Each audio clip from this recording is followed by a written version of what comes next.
بسم الله الرحمن الرحيم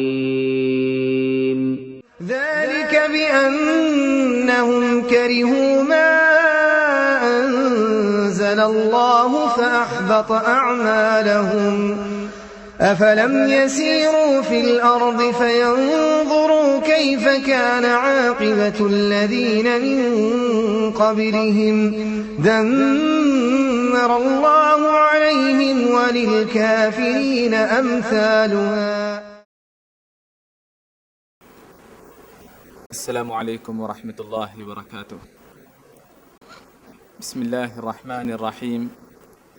الحمد للہ رب العالمین وصلی اللہ وسلم وبارک علی نبینا محمد وعلى آلہ وصحبہ اجمعین ومن تبعهم بإحسان إلى یوم الدین. اما بعد.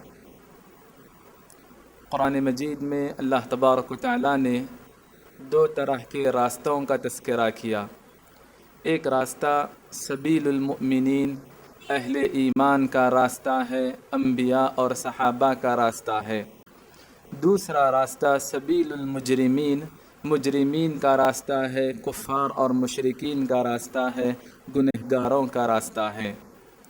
جہاں پر ہم سبیل المؤمنین اہل ایمان کے راستے کو جان لیے ہیں، وہیں پر ہم پر یہ بات لازم آتی ہے کہ مجرمین کے راستے سے بھی واقفیت حاصل کرے تاکہ ہم اپنے آپ کو اس راستے سے بچا کر رکھیں. جہاں اللہ تبارک و تعالیٰ نے توحید و ایمان کی ہمیں توفیق دی، صحیح معلومات ہمارے پاس آ گئے، اس کے ساتھ ساتھ یہ بات بھی لازم ہے کہ غلط باتوں سے بھی واقف رہے تاکہ ہم اپنے آپ کو اس سے بچا کر رکھیں. اللہ تبارک و تعالیٰ نے فرمایا كَذَلِكَ نُفَصِّلُ الْآيَاتِ وَلِتَسْتَبِينَ سَبِيلُ الْمُجْرِمِينَ. قرآن مجید کی آیتیں ہم واضح طور پر کھول کر تفصیل کے ساتھ اس لیے بیان کرتے ہیں تاکہ مجرمین کا راستہ آپ کو اچھی طرح سے معلوم ہو جائے اور آپ اپنے آپ کو اس سے بچا کر رکھیں. صحابہ میں بعض صحابہ خیر کے بارے میں پوچھتے نبی صلی اللہ علیہ وسلم سے، لیکن بعض صحابہ جیسے ابو ذر رضی اللہ عنہ ہیں، وہ خیر کے بارے میں نہیں بلکہ شر کے بارے میں پوچھتے. کیوں؟ اس کی وجہ یہ بیان کی گئی مخافت ان یدرکنی، میں شر کے بارے میں اس لیے معلومات حاصل کرنا چاہتا ہوں اس ڈر سے کہ کہیں شر میرے پاس نہ آ جائے. تو گویا خیر اور شر دونوں سے واقفیت لازم ہے، خیر پر عمل کرنے کے لیے، شر سے اپنے آپ کو بچا کر رکھنے کے لیے. سبیل المؤمنین اہل ایمان کا راستہ بھی جاننا ضروری ہے، سبیل المجرمین مجرمین کا راستہ بھی جاننا ضروری ہے. اہل ایمان کا راستہ اس لیے تاکہ ہم اپنے آپ کو اس پر ڈال سکے، اس پر چل سکے، اور سبیل المجرمین مجرمین کا راستہ جاننا اس لیے ضروری ہے تاکہ ہم اپنے آپ کو بچا سکے. اسلام میں داخل ہونے کا ایک راستہ ہے لا الہ الا اللہ محمد الرسول اللہ کا اقرار کرنا، لیکن اسلام سے خارج کرنے والے متعدد راستے ہیں، مختلف دروازے ہیں. اسلام میں داخل ہم ایک راستے سے ہوتے ہیں، لیکن اسلام کو توڑ دینے والے کام جنہیں نواقض اسلام کہا جاتا ہے، یعنی عقیدہ ایک بندھن کو کہتے ہیں. ہم عقیدہ توحید کی وجہ سے اسلام سے جڑ گئے، اسلام سے بندھے گئے، اسلام سے رشتہ ناتا جڑ گیا، لیکن بعض ایسے کام ہیں جو نواقض کہلاتے ہیں، اس بندھن کو توڑنے والے، اس رشتے کو ختم کرنے والے. قدیم زمانے میں فقہ کی کتابوں میں مرتد کے باب میں یہ باتیں ذکر کی جاتی تھی کہ کون سی وہ باتیں ہیں، کون سے وہ کام ہیں جن سے آدمی مرتد ہو جاتا ہے، اسلام سے خارج ہو جاتا ہے. تو یہ موضوع نواقض اسلام یا نواقض ایمان، آدمی کے ایمان اور اسلام کو ختم کر دینے والے کام یا باتیں قدیم زمانے میں فقہ کی کتابوں میں بھی رہا کرتی تھی اور عقیدے کی کتابوں میں.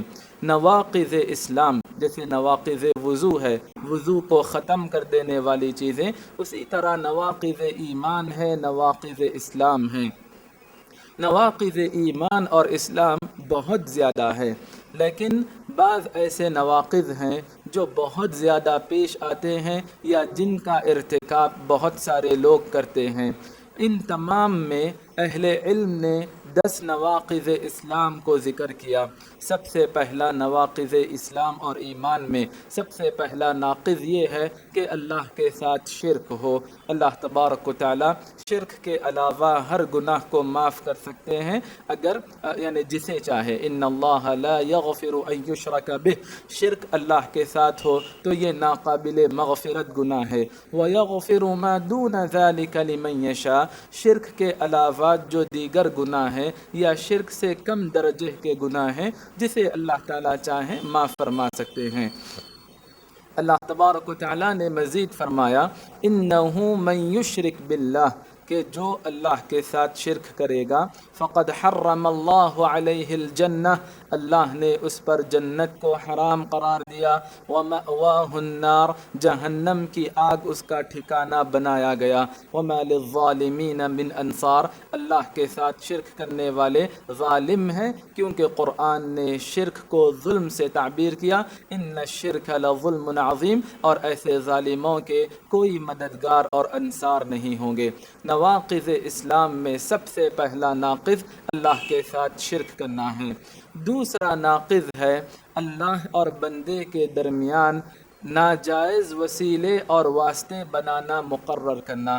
اللہ تبارک و تعالیٰ کے لیے جب ہم دعا کریں گے تو جائز وسیلہ لے سکتے ہیں اللہ کے نام و صفات کے ذریعے، جیسے یا حی یا قیوم برحمتک استغیث، یا پھر نیک اعمال کا تذکرہ کرتے ہوئے ربنا اننا آمنا فاغفر لنا، یا پھر نیک صالحین کی دعاؤں کا تذکرہ کرتے ہوئے یا نیک صالحین سے دعاؤں کی درخواست کرتے ہوئے۔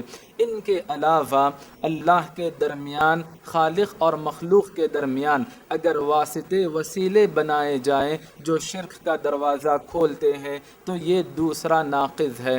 در حقیقت یہ پہلے ضمن میں داخل ہے، پہلے ناقض کے اندر داخل ہے، لیکن علماء نے اس کو خاص طور پر اس لیے بیان کیا کیونکہ قدیم زمانے میں شرک کا دروازہ اسی واسطے اور وسیلے کے ذریعے کھلا۔ اللہ تبارک و تعالیٰ نے فرمایا مشرکین مکہ جو کہلائے، کفار قریش جو کہلائے، ان کے کہنے کو نقل کرتے ہوئے کہا ما نعبدهم الا لیقربونا الی اللہ زلفا، مشرکین مکہ یہ کہتے تھے کہ ہم ان کی عبادت جو مکے کے بت قرار پائے، مکے کے بت رہا کرتے تھے، حقیقت میں یہ نوح علیہ السلام کی قوم کے نیک صالحین تھے۔ یہ کوئی ایسے معبود، خیالی معبود نہیں، بلکہ صحیح بخاری کی روایت کے مطابق نوح علیہ السلام کے نیک صالحین ان کی قوم کے نیک صالحین تھے جن کی عبادت شروع کر دیے۔ اور ان کی عبادت کیوں کی گئی؟ کیونکہ ان کا یہ ماننا تھا یہ ہمیں اللہ تبارک و تعالیٰ سے بہت زیادہ قریب کر دیں گے۔ تو گویا اس طرح سے واسطہ بنانا اللہ تبارک و تعالیٰ کے ساتھ شرک کرنا ہے، اسلام سے خارج کرنا ہے۔ اللہ تبارک و تعالیٰ فرماتے ہیں وَيَعْبُدُونَ مِن دُونِ اللَّهِ مَا لَا يَضُرُّهُمْ وَلَا يَنفَعُهُمْ وَيَقُولُونَ هَؤُلَاءِ شُفَعَاؤُنَا عِندَ اللَّهِ، وہ لوگ ایسوں کی عبادت کرتے ہیں جو نہ ان کا کچھ بنا سکتے ہیں نہ بگاڑ سکتے ہیں، بلکہ ان کا یہ کہنا ہے کہ یہ اللہ کے یہاں ہماری شفاعت کریں گے، ہماری سفارش کریں گے۔ تو سب سے پہلا ناقض اللہ تبارک و تعالیٰ کے ساتھ شرک کرنا، اور دوسرا ناقض اللہ کے درمیان کچھ واسطے وسیلے بنانا جو غیر شرعی ہوتے ہیں اور شرک کا دروازہ کھولتے ہیں۔ تیسرا ناقض ہے جسے اللہ تبارک و تعالیٰ نے کافر قرار دیا ہے، یعنی کفار اور مشرکین کے کفر اور شرک میں شک کرنا یا ان کے طریقے کو صحیح قرار دینا۔ جو افراد اللہ کی نظر میں، شریعت کی نظر میں کافر اور مشرک ہے، ان کو کافر اور مشرک نہ سمجھنا، جو کافر اور مشرک ہیں ان کو کافر اور مشرک نہ سمجھنا، یا ان کے کفر اور شرک میں شک کرنے لگنا، یا پھر ان کے مذہب کو، ان کے طریقے کو صحیح قرار دینا، یہ بھی اسلام سے خارج کر دیتا ہے۔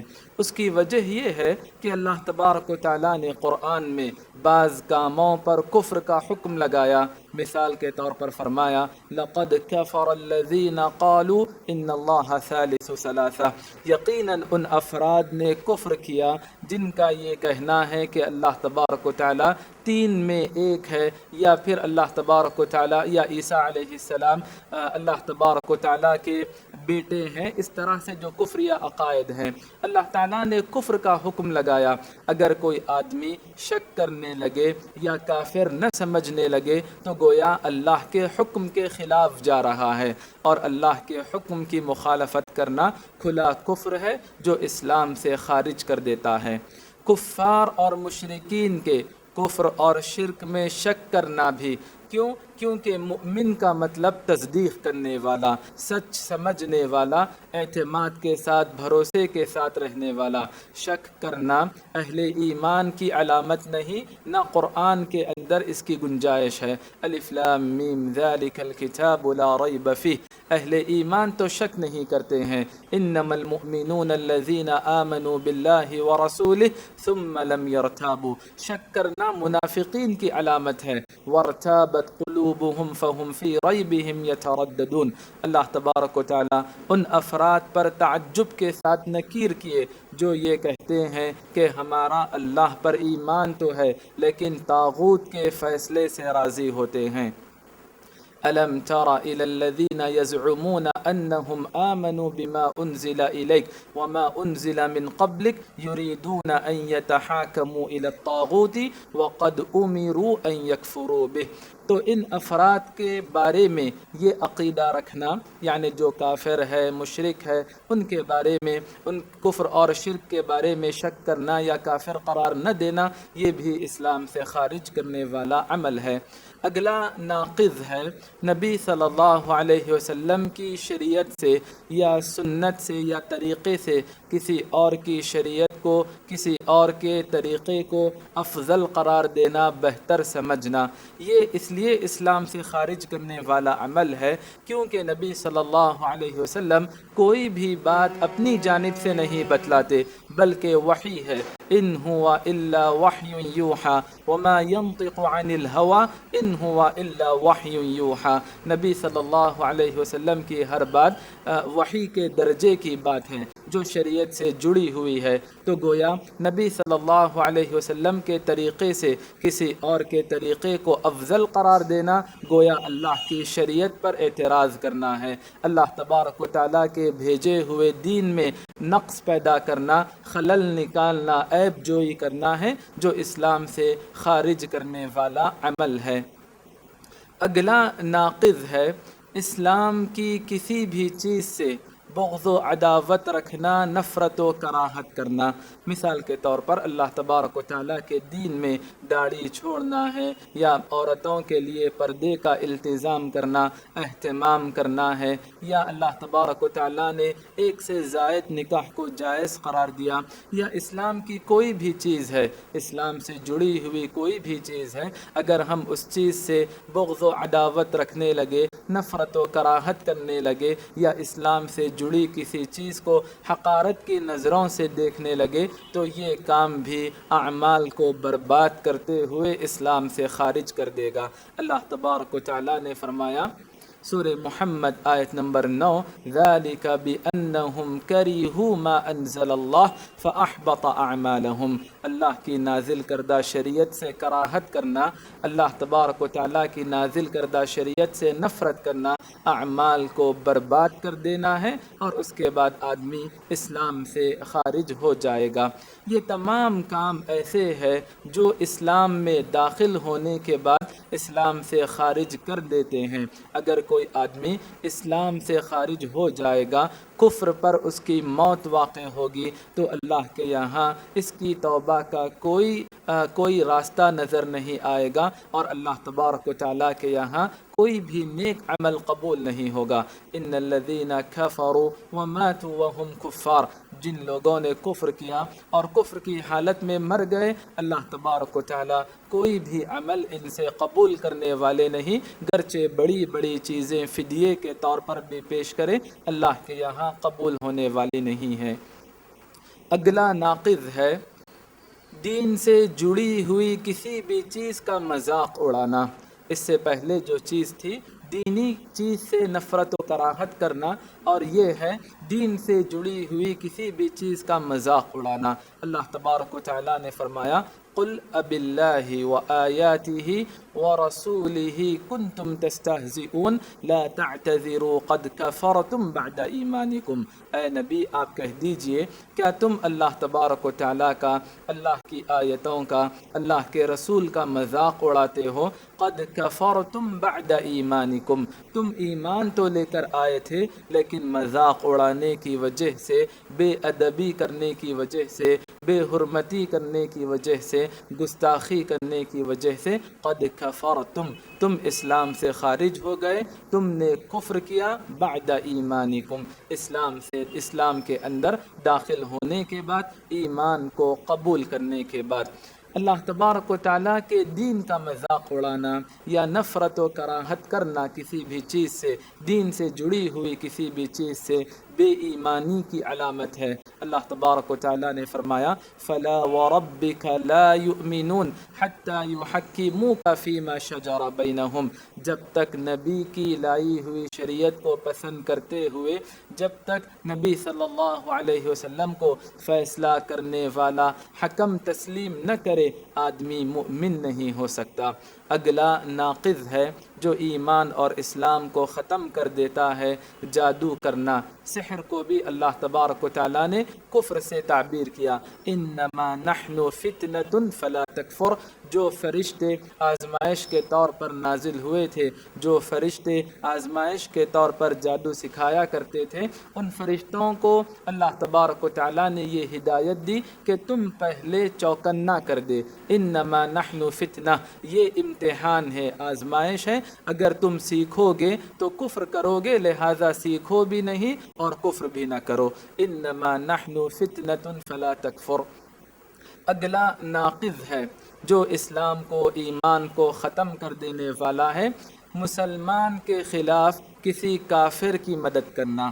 میرے الفاظ پر غور کیجئے، صرف کافر اور مشرک کی مدد کرنا اسلام سے خارج نہیں کرتا، بلکہ کافر اور مشرک کی مدد کرنا یہ تو نبی صلی اللہ علیہ وسلم کی سنت تھی۔ خدیجہ رضی اللہ عنہا بیان فرماتی ہیں کہ آپ جب فرشتے کو دیکھ کر، اصلی حالت میں، اصلی صورت میں جب فرشتے کو دیکھ کر کچھ خائف ہو گئے تو یہ کہتے ہوئے تسلی دلائے کہ آپ غریبوں کی مدد کرتے ہیں، مسکینوں کی مدد کرتے ہیں، اور اسی طرح سامان اٹھاتے ہیں، راستے میں چلنے والوں کی مدد کرتے ہیں، مہمان کی ضیافت کرتے ہیں، مختلف نیکیوں کا تذکرہ کیا۔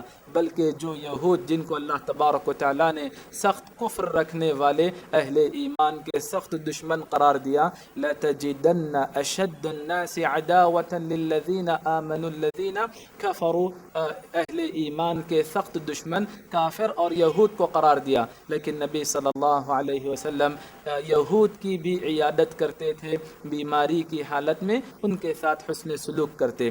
صرف کافر کی مدد کرنا اسلام سے خارج کرنے والا نہیں، یہ تو اللہ کی ایک عبادت ہے، نبی صلی اللہ علیہ وسلم کی سنت کی اتباع ہے اور اطاعت اور پیروی ہے۔ دین اسلام تو اتنا اعلیٰ ظرف رکھنے والا مذہب ہے، اتنا وسیع النظر مذہب ہے، تو انسان تو درکنار، کافر تو انسان ہوتے ہیں، جانوروں کے ساتھ بھی حسن سلوک پر مغفرت کر دیتا ہے۔ کتے کو اسلام نے نجس قرار دیا، ناپاک قرار دیا، لیکن جب اس کے ساتھ بھی حسن سلوک کیا جاتا ہے تو اللہ تبارک و تعالی مغفرت کر دیتے ہیں۔ بلی جیسے جانور کو اگر تکلیف دی جائے، جیسا کہ ایک خاتون باندھ کر رکھی تھی، اس کے لیے غذا کا بندوبست بھی نہیں کی، لیکن باندھ کر رکھنے کی وجہ سے مر گئی بلی، اللہ تبارک و تعالیٰ نے اسے جہنم کی آگ میں داخل کر دیا، یعنی خاتون کو جہنم کی آگ میں داخل کر دیا۔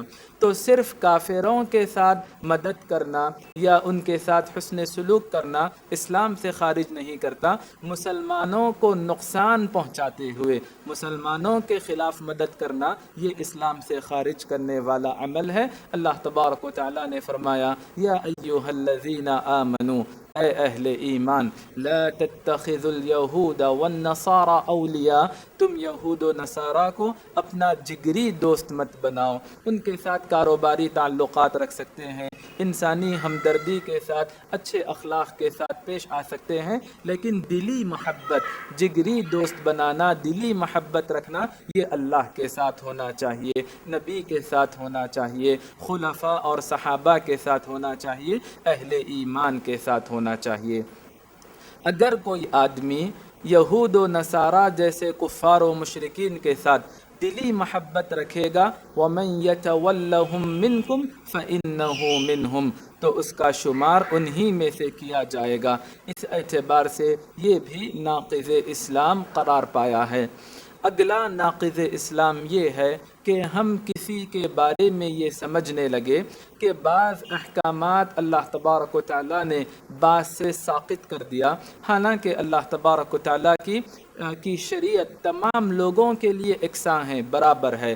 اگر اللہ تبارک و تعالیٰ نے مریض کے لیے، مسافر کے لیے، عورت کے لیے، بچے کے لیے کچھ رخصت رکھی تو اس کی دلیل موجود ہے کلام اللہ میں، سنت رسول اللہ میں۔ شرعی دلیل کے بغیر اگر ہم یہ سمجھنے لگے کہ کوئی آدمی کسی حکم سے بچ سکتا ہے، مثال کے طور پر بعض لوگ یہ کہتے ہیں کہ ہم دل کی نماز پڑھتے ہیں، جبکہ نبی صلی اللہ علیہ وسلم بدن کی نماز پڑھا کرتے تھے۔ نبی صلی اللہ علیہ وسلم بدنی عبادتوں کا اہتمام کیا کرتے تھے۔ اگر کوئی آدمی اس اعتبار سے یہ سمجھنے لگے کہ کسی کے لیے رخصت ہو سکتی ہے، شریعت کے احکامات کے اندر بغیر دلیل تخفیف اور رعایت ہو سکتی ہے، چھوٹ ہو سکتی ہے، تو یہ کام بھی اسلام سے خارج کر دے گا۔ اللہ تبارک و تعالیٰ نے فرمایا کہ کیا کوئی آدمی اللہ کے دین کو چھوڑ کر کسی اور کے دین کو تلاش کرنا چاہتا ہے؟ اللہ تبارک و تعالیٰ سے بہتر کون حکم کو نازل کر سکتا ہے؟ اللہ تبارک و تعالیٰ کے دین سے بہتر کون دین کو لے کر آ سکتا ہے؟ اہل ایمان کے لیے کوئی اور دین اور اللہ کے علاوہ کسی اور کا فیصلہ افضل نہیں ہو سکتا، بہتر نہیں ہو سکتا۔ اگلا ناقض یہ ہے کہ اگر کوئی آدمی اللہ تبارک و تعالیٰ کے دین کی بات آنے کے بعد میں رو گردانی کرنے لگے، منہ موڑنے لگے، بے رخی کرنے لگے، بے اعتنائی برتنے لگے، بے توجہی، لا ابالی پن کا اظہار کرنے لگے، کسی کے سامنے شریعت کی بات آئی، اللہ اور اس کے رسول کا فیصلہ آیا، اس کے باوجود آدمی لا ابالی پن اختیار کرے، بے توجہی، منہ موڑ لینا کرنا، شریعت کی بات کو سننا ہی نہیں، سیکھنا ہی نہیں، اس پر عمل ہی نہیں کرنا، بالکل اعراض کرتے رہنا، یہ بھی کفریہ کام ہے۔ اللہ تبارک و تعالیٰ نے فرمایا والذین کفروا عما انذروا معرضون، جو لوگ کفر کیے، جن باتوں کی انہیں ہدایت دی جاتی ہے، جو باتوں سے انہیں چوکنا کیا جاتا ہے، ڈرایا جاتا ہے، کافر لوگ اعراض کرتے ہیں، روگردانی کرتے ہیں، منہ موڑ لیتے ہیں۔ یہ چند نواقض اسلام تھے جن کو مختصر طور پر میں نے آپ کے سامنے پیش کیا۔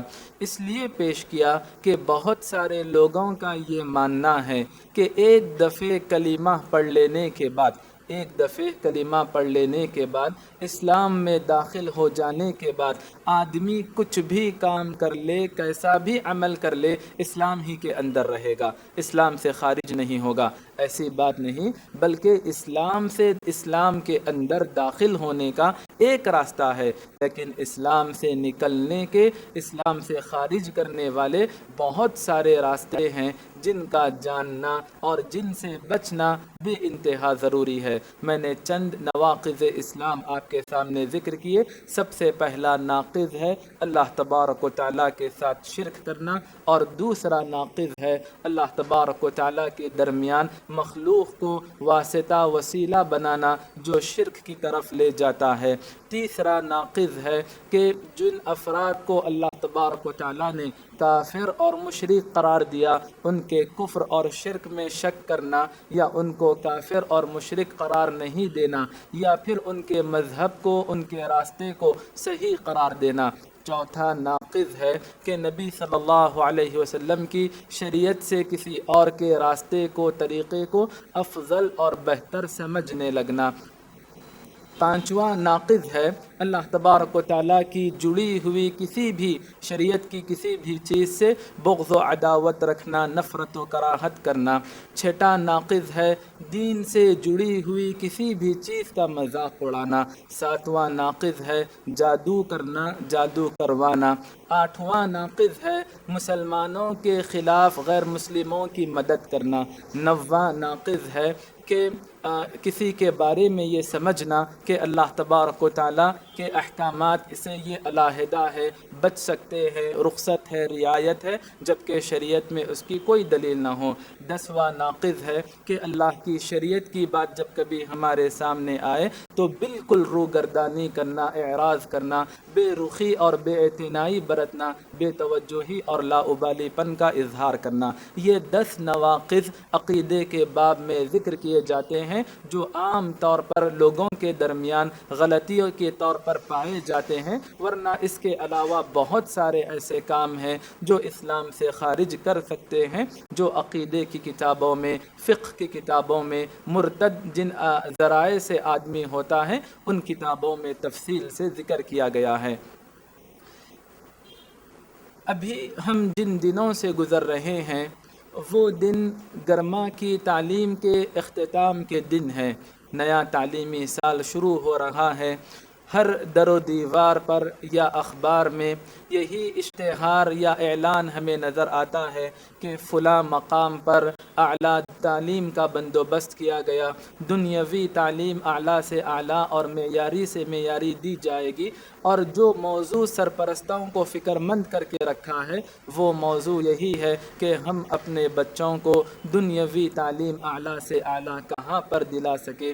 یقیناً دنیا کو فراموش نہیں کرنا چاہیے، دنیا کو نظر انداز نہیں کرنا چاہیے۔ اللہ تبارک و تعالیٰ نے فرمایا لا تنس نصیبک من الدنیا، دنیا سے اللہ نے آپ کا جو نصیب اور حصہ رکھا آپ اس کو فراموش نہ کریں۔ لیکن مومن صرف دنیا دار نہیں ہوتا، مومن کی نظر دنیا سے آگے ہونی چاہیے، آخرت تک اس کی نظر ہونی چاہیے۔ مومن دنیا کو اہمیت دینے والا نہیں بلکہ دنیا سے کئی گنا زیادہ آخرت کو ترجیح دینے والا ہوتا ہے۔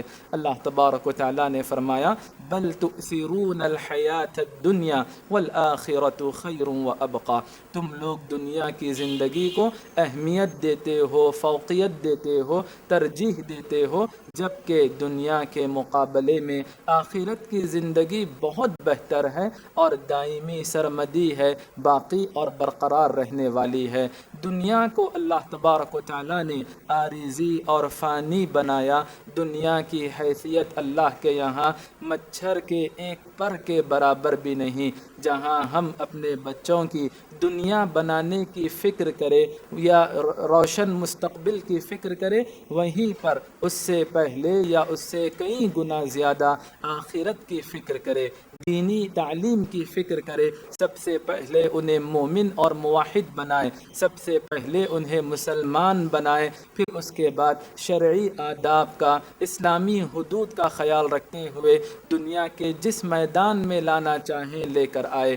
اگر ہم اسلامی تعلیم کے بغیر بچوں کی دینی تربیت کے بغیر دنیاوی میدان میں لے کر آئیں گے۔ اب ہم بچوں کے لیے دنیا دار ہو جائیں گے تو یقین جانیے ہم میں ملنے جلنے والے ایسے افراد بھی ہیں جو عمر درازی کو پہنچ چکے، اپنی اولاد کی خدمت کی انہیں ضرورت ہے، حسن سلوک کی ضرورت ہے، لیکن وہ ان تمام چیزوں سے محروم ہیں۔ اس کی وجہ یہ ہے کہ جب یہ بچے تھے، ان کے بچے بچپن میں جب تھے، جب ماں باپ دنیا دار ہو گئے، جب بچے بڑے ہوئے تو اب بچے دنیا دار ہو گئے۔ اگر ہم اس وقت دینی ذہن رکھتے، بچوں کی دینی تربیت کرتے تو ممکن ہے ضعیف العمری میں، عمر درازی میں یہ سہارا بنتے۔ اگر ہم چاہتے ہیں کہ ہماری اولاد دنیا میں ہماری آنکھوں کی ٹھنڈک بن سکے، اگر ہمارا یہ ارادہ ہے کہ ہمارے گزرنے کے بعد ہماری اولاد ہمارے لیے صدقہ جاریہ ہو سکے، تو ہمیں انبیاء اور صحابہ کے طریقے کو اختیار کرنا ہوگا، سبیل المؤمنین اہل ایمان کے راستے کو اختیار کرنا ہوگا۔ انبیاء جس طرح بچوں کی بچپن میں اسلامی تربیت کیے، بچوں کی بچپن میں دین کی نگہداشت کیے، ان کے عقیدے اور ایمان کو محفوظ کیے، یہ تمام طریقے اختیار کرنے ہوں گے۔ ابراہیم علیہ السلام جب اللہ سے اپنے لیے دعا کیے تو اپنی نسل کے لیے، اپنی اولاد کے لیے بھی دعا کیے، وَجُنُبْنِي وَبَنِيَّ أَن نَعْبُدَ الْأَصْنَامَ، اے اللہ تو مجھے اور میری اولاد کو، میری نسل کو بتوں کی عبادت سے بچا لے۔ تو گویا ان کے ایمان کی حفاظت کرنے کے لیے انبیاء بھی اللہ تبارک و تعالیٰ سے رجوع ہوتے اور دعا کرتے۔